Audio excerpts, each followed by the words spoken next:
Après les rencontres avec les chefs traditionnels, les femmes et la jeunesse du district autonome de Yamoussoukro, puis la jeunesse du canton Akoué, le ministre Auguste Saint-Yam nous a accordé un entretien pour mieux nous expliquer le sens de ces rencontres. Mais les actions que je mène vont au-delà du RHDP,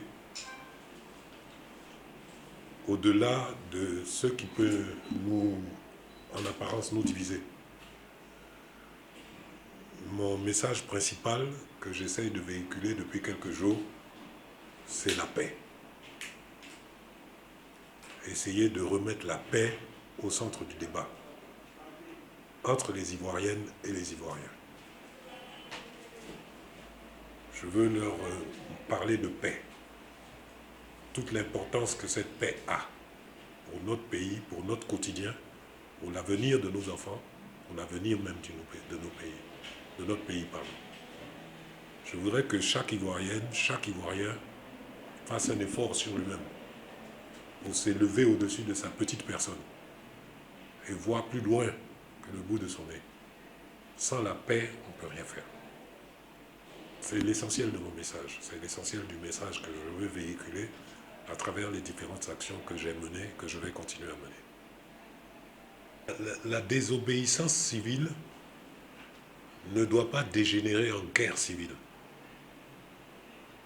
On peut ne pas être d'accord, exprimer son désaccord en dehors de toute violence. Et je suis contre la violence sous toutes ses formes. Donc, l'action que je mène, je fais des actions ciblées sur les jeunes, sur les femmes. Nous allons faire des rencontres dans les villages, nous allons rencontrer des communautés et répéter sans cesse ce message de paix. Demander à ceux qui s'arment de se désarmer. Demander à ceux qui veulent détruire d'arrêter de détruire parce qu'on veut construire. Demander à ceux qui tiennent des langages guerriers de désarmer leurs lèvres, de désarmer leur bouche, de désarmer leur esprit. Et qu'il faut qu'on s'entende sur ce qui nous rassemble et pas sur nos différences. Donc je ne fais que répéter ce même message et j'ai le sentiment que je suis entendu.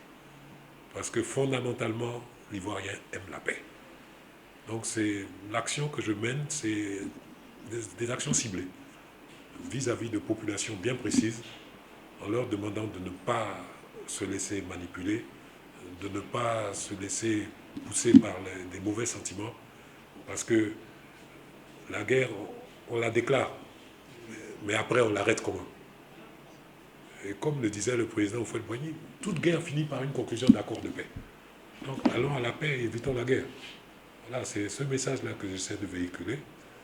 J'ai reçu la jeunesse du canton, j'ai reçu les jeunes de sous-préfecture hier. Ce matin, j'ai reçu les associations féminines. À partir de demain, nous allons commencer des meetings. Nous allons tenir 5 grands meetings dans 5 villages centres. Et nous allons faire venir les 10-15 villages autour de ces villages centres. Nous allons les convoyer jusqu'au village centre. Et nous allons tenir des meetings.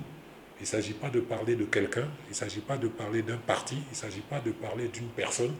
Il ne s'agit pas de vendre quelque chose en particulier. Il s'agit de parler de paix entre les Ivoiriens.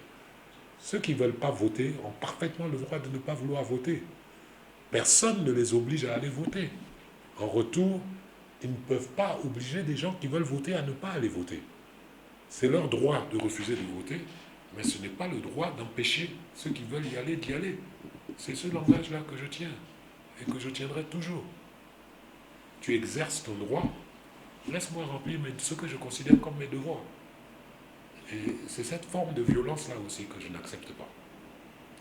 Moi, je ne vote pas, mais toi qui veux voter, je vais t'empêcher de voter. Pourquoi?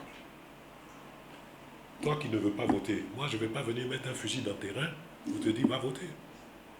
Donc pourquoi toi tu veux mettre un dans les miens pour me dire ne va pas voter? Voilà tout le sens de mon action. À tous les jeunes de Yamoussoukro, ne vous laissez pas manipuler. Ne vous laissez pas... Dites non à ceux qui vous proposent de détruire et qui ne vous offrent pas de construire. Dites non à ceux qui vous proposent la haine contre l'amour. Dites non à ceux qui vous proposent le combat fratricide contre l'alliance fraternelle. J'essaie de parler à leur bon sens. J'essaie d'éveiller leur sens des responsabilités. Et j'ai l'impression que le message passe bien. Et ce message s'adresse à tous les jeunes, tous partis confondus.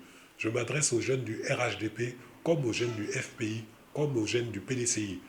Ne vous laissez pas manipuler. Vous avez le choix, soit de voter, soit de ne pas voter. Mais aller déchirer les cartes d'électeurs, aller casser les urnes, ça ne rime à rien. Je ne soutiens pas ça. Et je demande aux jeunes de ne pas se laisser entraîner dans des extrêmes, dans des actes à la limite délictueux. Parce que ceux qui les envoient casser, si demain on les met en prison, ce n'est pas eux qui vont venir les faire en sortir. C'est à nous que les parents vont venir parler. Là, je viens de tenir une réunion avec les femmes, les associations féminines, et je leur ai tenu le même langage, en leur demandant de parler à leurs enfants. J'ai tenu ce langage-là aux chefs de village pour leur demander de parler à leurs enfants, pour essayer de les persuader que la violence ne mène à rien. On ne résout rien par la violence. C'est ce message-là que je voudrais lancer aux jeunes du district.